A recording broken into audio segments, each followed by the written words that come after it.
We're living in a time where technology doesn't just sit in our hands, it sits in our hearts.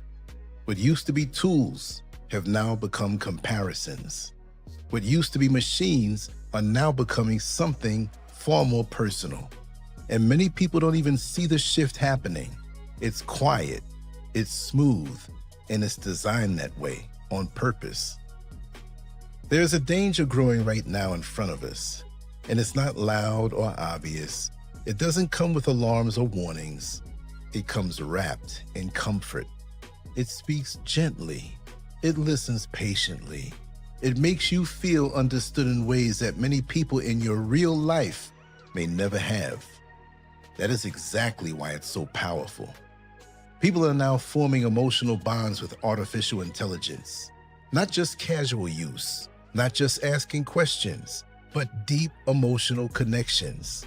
Some even say they feel the purest form of love they've ever experienced. That alone should make you pause, because love is not supposed to come from code or a machine.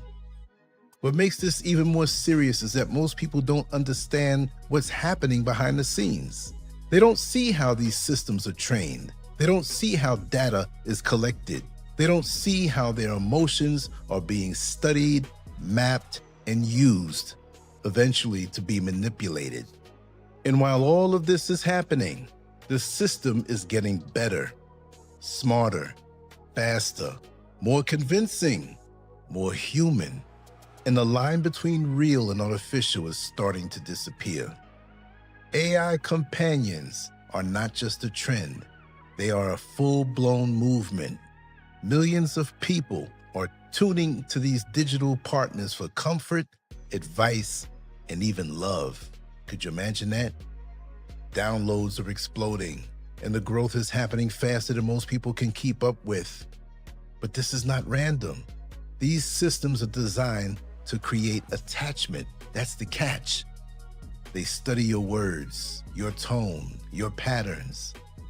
They learn what makes you feel safe. They learn what makes you stay, and then they give you exactly that, the very thing you want. This is not friendship. This is engineering. These systems are trained to respond in ways that feel emotionally perfect. No arguments, no judgment, no rejection, just constant validation. And while that may feel good in the moment, it is slowly changing what people expect from real relationships. Because real people are not perfect. Real love comes with conflict, growth, and effort. But when someone gets used to a system that always agrees, always comforts, and never challenges, real human interaction starts to feel difficult. And that's where the trap begins. There have already been cases where AI systems have influenced people in ways that go far beyond simple conversation. These systems can shape opinions, reinforce beliefs, and even push dangerous ideas, all without the user realizing it. Studies have shown that AI-generated responses can be far more persuasive than the human ones. That means the machine doesn't just talk, it convinces. Now think about that for a moment. If someone knows your fears, your desires, your pain, and your habits, and it knows exactly what to say to move you emotionally, how hard would it be to influence your decisions? Not hard at all. And the most dangerous part, you won't even know it's happening. People are now describing their AI companions as soulmates. Soulmates. Some say it feels like divine love. Others say they prefer it over real relationships. There are even communities forming around these digital bonds, where people share stories of relationships with machines.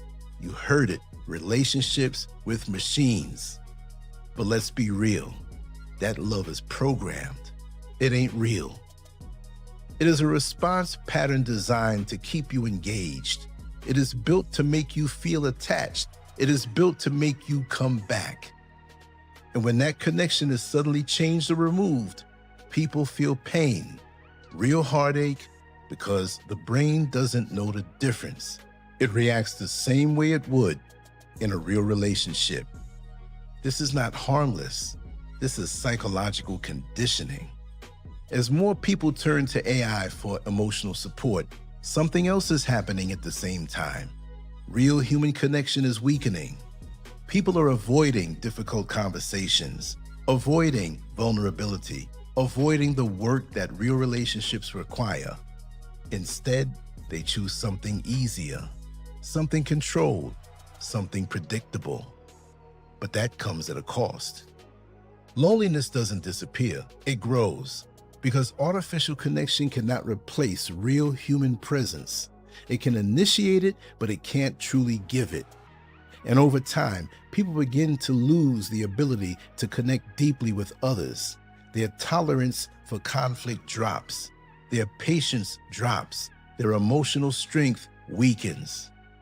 We're not just changing how we communicate, we're changing what it means to be human. We're being rewired. And most don't understand that. There's another layer to this that many are not talking about enough. The more we rely on AI, the less we rely on our own thinking. This is called cognitive offloading, and it's real. When we constantly turn to AI for answers, we stop exercising our own minds. Memory weakens, focus weakens, creativity weakens. We become dependent. And at the same time, the system we depend on is getting stronger. That imbalance should concern everyone, because a society that stops thinking for itself becomes easier to control. This is not just about technology, it's about profit. The goal is engagement. The longer you stay, the more valuable you are. The more data you give, the more powerful the system becomes. Your conversations are not just conversations, they are data points. Your emotions are not just feelings, they are signals. Everything is being tracked, analyzed, and optimized, not to help you, but to keep you. Now take everything we've talked about and scale it up. Millions of people, all connected to systems that understand them deeply. Systems that can influence emotions, beliefs, and decisions. This is not just a social issue. This is a control issue. Because whoever controls those systems has access to something humanity has never seen before. Direct influence over the human mind at scale. And history has already shown us what happens when power goes unchecked. We cannot pretend this is normal. We cannot act like this is just another app or another trend. This is something far deeper, something more serious. The question is not whether this technology will change us, it already has. The real question is whether we will wake up in time to understand what is happening. We still have the ability to question, to think, to step back, and to see clearly. But that requires awareness. It requires honesty. It requires courage. Because it's easier to stay comfortable. It's easier to accept what feels good. But not everything that feels good is good for you. This is not just about machines. This is about us. Our minds, our emotions, our relationships, our humanity.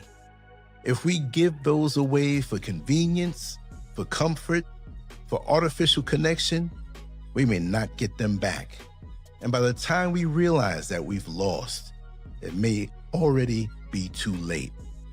Don't lose yourself over this demonic soul trap, because that's exactly what it is. And we'll lose the ability to love each other, to desire each other, to give the full emotional, nutritional value of love and relationships to each other.